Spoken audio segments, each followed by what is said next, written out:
నమస్తే. ఎన్నో ఆధ్యాత్మిక కార్యక్రమాలు నిరంతరం మన ఛానల్లో ప్రసారం అవుతూనే ఉంటాయి. రాశి ఫలాల ద్వారా అలాగే వివిధ ఆధ్యాత్మిక కార్యక్రమాల ద్వారా నిరంతరం మనల్ని పలకరిస్తూనే ఉంటారు. మనందరికీ సుపరిచితులు, దైవాంశ సంభూతులు, నిత్యం రామస్మరణతో తను ప్రాంగణం అంతా మారుమోగుతుంది. తన మాట కూడా అంత స్వచ్ఛంగా ఉంటుంది. ఇక పేరు కూడా రాముల వారి పేరే కాబట్టి నేను గురువు గారు అని ఎంతో గౌరవించే వ్యక్తి చిట్టిపెద్ది రామశర్మ గారు. ఈ రోజు కొన్ని ముఖ్యమైన విషయాల గురించి మాట్లాడబోతున్నాం. ఈ ఆషాఢ మాసంలో జరిగే వివిధ పండగల విశిష్టత ఏమిటి, దానికి సంబంధించి మనం ఎలాంటి కార్యక్రమాలు చేసుకోవాలి, మన ఆచార వ్యవహారాలు ఏ విధంగా ఉండాలి, అలాగే ఆ పండగలకు కానీ ఆ రోజు కానీ మనం పాటించాల్సిన నియమాలు ఏమిటి, ఈ విషయాలన్నీ కూడా ఈ వీడియోల ద్వారా తెలుసుకోబోతున్నాం. ఎక్కడ వీడియోని స్కిప్ చేయకండి. విషయం బోధపడదు. మీకు ఎలాంటి సందేహం ఉన్నా ఖచ్చితంగా కామెంట్ బాక్స్ లో తెలియచేయండి. అలాగే జాతకాలకి సంబంధించి కానీ ఇంకా ఏ ఇతర విషయాల గురించైనా మీరు జాతక పరిశీలన చేసుకోవాలి అనుకుంటే స్క్రీన్ మీద కనపడే నెంబర్కి కాల్ చేయండి. గురువు గారు అపాయింట్మెంట్ మీకు లభిస్తుంది. నమస్కారం గురు. నమస్కారం. గురువు గారు, ఈ ఆషాఢ మాసంలో గురు పౌర్ణమి వస్తుంది. ఏమిటి గురు పౌర్ణమి యొక్క విశిష్టత ఏమిటి, ఆ రోజు అసలు మనం ఏం చెయ్యాలి? గురు పౌర్ణమినే మనకి వ్యాస పౌర్ణమి అని కూడా అంటారు కదా, సో దాని యొక్క విశిష్టత ఏమిటి చెప్పండి. శ్రీ గురుభ్యో నమః. గురవే సర్వలోకానాం విసజే భవరోగిణాం నిధయే సర్వ విద్యానాం దక్షిణామూర్తయే నమః.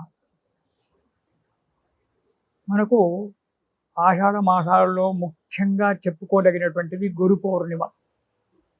దాన్ని వ్యాస పౌర్ణిమ అని కూడా మనం అనుకుంటుంటాము. వ్యాస మహాముని భారతం రచించడానికి ఆ రోజు ప్రారంభించాడని చెప్పి కొందరంటారు. వేదాలను విడదీశారని కొందరంటారు. వ్యాస మహాముని జన్మించినటువంటి రోజే ఆ రోజు అని చెప్పి కొందరంటారు. దీంట్లో ఏది సత్యమో వాళ్ళ యొక్క విఘ్నుల యొక్క దానికి మనం మొదలు పెడదాము.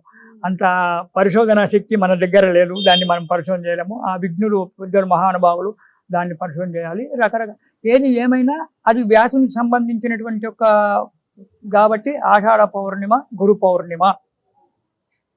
ఈ గురు పౌర్ణిమ రోజు గురువు గారిని పూజించాలి. గురువు అంటే మనకు ఎవరైతే జ్ఞానాన్ని బోధిస్తాడో అతను గురువు. అసలు విద్య అనేటువంటి పదానికే ఉన్నటువంటి అర్థం ఏంటి? జ్ఞానం అనే అర్థం. విద్య అంటే 2 అక్షరాలు నేర్చుకొని ఉద్యోగం సంపాదించుకొని ఉద్యోగం చేయడం, ఉదర పోషణార్థం బహుకృత వేషం అన్నట్టు ఉదర పోషణం గురించి 2 అక్షరాలు నేర్చుకొని ఉద్యోగం చేయడం అనేటువంటిది విద్య కాదు. విద్య అంటే జ్ఞానం. దీంట్లోనే మాకు అమ్మవారి యొక్క దీక్షలో శ్రీ విద్య అని ఇస్తారు. శ్రీ విద్య అంటే ఏదో కొత్త విద్య శ్రీకారం నేర్చుకోవడమే శ్రీ విద్య అనేటువంటిది కాదు. జ్ఞానాన్ని పొందడం, జన్మరాహిత్యం చేసుకోవడం. ఎందుకంటే జన్మ పరంపర మనది, కులాల చక్రం. చక్రం తిరుగుతూనే ఉంది. కుమ్మరివాడు కుండలు తీస్తూనే ఉంటాడు, పక్కకు పెడుతూనే ఉంటాడు, చక్రం మాత్రం తిరుగుతుంది. అలాగే మన జన్మలు కూడా పునరపి జననం పునరపి మననం పునరపి జనని జఠరే శయనం ఏ సంసారే బహుదుస్తారే కృపయా పారే పాహిం వరారే అంటాడు భగవత్పాదుడు శంకరాచార్యుల వారు. అలా మనము పుట్టుతూ చస్తూ చస్తూ పుడుతూ పుడుతూ చస్తూనే మన జీవితం, మన కాలం అంతా కూడా గడిచిపోతూ ఉంటుంది. అలాంటి యొక్క జనన మనన చక్రాలను మనం దాటాలి అంటే గురువుగారి పూజ చేయాలి. దేవుడు వరం ఇచ్చినా గురువుగారు పూజారి వరం ఇవ్వడంటారు. దేవుడికి భక్తునికి మధ్యన పూజారి అడ్డం నిలబడతాడు. దేవుడు వరం ఇచ్చాడు కానీ పూజారి వరం ఇవ్వడు. ఎందుకంటే భగవంతుడికి భక్తుడికి మధ్యన పూజారి అడ్డంగా ఉంటాడు. పూజారిని సంతోషపెడితేనే కానీ భగవంతుడు మన వరం అనేటువంటిది బయటకు దొంగడు. అలాగే భగవంతుని కంటే కూడా గొప్ప అనేటువంటి వాడు గురువు గారు. భగవంతుని కంటే గొప్ప అనేటువంటి వాడు గురువు గారి యొక్క అనుగ్రహం సరిగ్గా ఉంటేనే, గురువు గారి ఇచ్చిన ఉపదేశం అంతాన్ని మనం జపం చేస్తేనే భగవంతుని యొక్క అనుగ్రహం కలుగుతుంది. గురువు గారు చక్కని వాడు కాదు, మంత్రం ఇవ్వలేదు, అతని యొక్క దృష్టి మన మీద లేదంటే అక్కడ ఆ భగవంతుడు మనకు ఇది కాదు, సాక్షాత్కరిపడు, మనకు మంత్రాన్ని సిద్ధింపజేయడు. అందుకంటే పెద్దలు ఏమన్నారంటే భగవంతుడి కంటే కూడా మించినటువంటి వాడు గురువు. గురువు అనుజ్ఞ లేనిదే భగవంతుడు ఏమి చేయలేడు. అందు గురించి గురువు గారిని సేవించాలి. అది ఎప్పుడు వస్తుంది గురు పౌర్ణిమ? చాతుర్మాస్యాలు ప్రారంభమైనప్పుడే గురు పౌర్ణిమ వస్తుంది, అంతకంటే ముందు గురు పౌర్ణిమ రాదు. సరే, ఈనాడు పంచాంగాలలో మార్గశిర మాసం గురు పౌర్ణమి అంటున్నారు, అవన్నీ రాస్తున్నారు. సంవత్సరంలో ఒక 2-3 గురు పౌర్ణిమలు చూపిస్తున్నారు. అవన్నీ కాదు.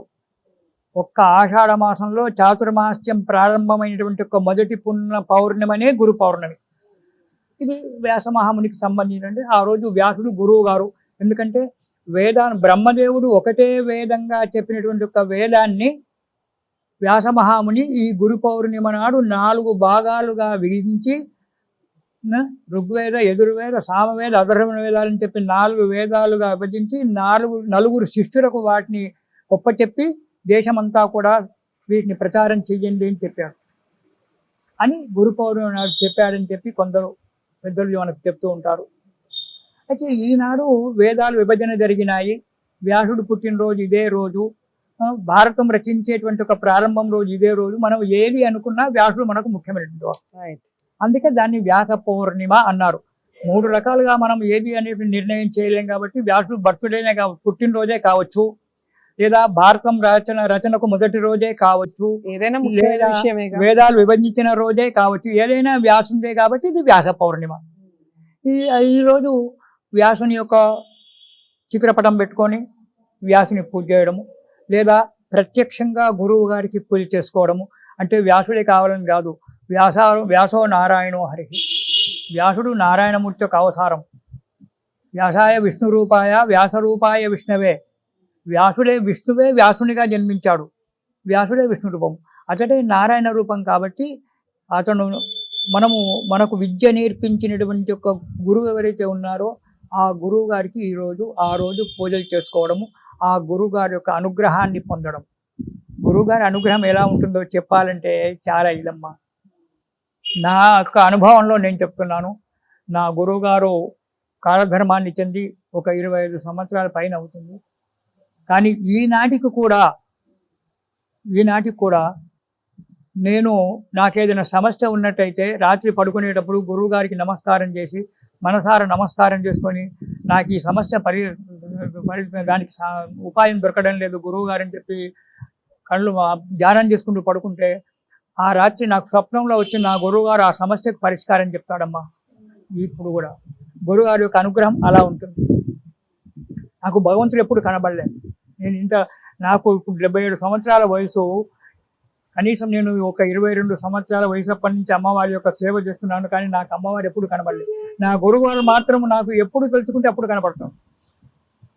నాకు ఇప్పుడు జాతక భాగంలో సమస్యలు కానీ, భగవంతుడు ఆ రూపంలో కనపడుతున్నట్టే కదా, జాతక భాగంలో సమస్యలు కానీ, ఇటు ధర్మశాస్త్రాల్లో సమస్యలు కానీ, ఇది కానీ ఇతరుగా ఉంటే ఒకసారి తిడతాడు వచ్చి, ఏంట్రా ఆనాడు చెప్పాను కదా పలానా పుస్తకంలో పలానా పేజీలో నీ ప్రశ్నకు సమాధానం ఉంది వెతుక్కో అని చెప్పి తిడతాడు. తెల్లవారు లేచి చూస్తే ఆ పుస్తకంలో ఆ పేజీలో అదే సమాధానం ఉంటుంటుంది. గురువు గారి యొక్క అనుగ్రహం అంటే అలా ఉంటుంది. ఈనాటికి కూడా అతను 25 సంవత్సరాల క్రితం కాలధర్మాన్ని చెందిన నాకు ఈనాటికి కూడా అలా కనబడుతుంటాడు. ఆ గురువు గారి యొక్క సేవ వల్ల జ్ఞానం కలుగుతుంది. ఆ జ్ఞానం వల్ల మరుజన్మ లేకుండా మనం చేసుకోవచ్చు, భగవంతుని యొక్క సామ్రాజ్యాన్ని పొందొచ్చు. అందుకే ఈ వ్యాస పౌర్ణిమ అనేటువంటి రోజు వ్యాసుని పూజించాలి.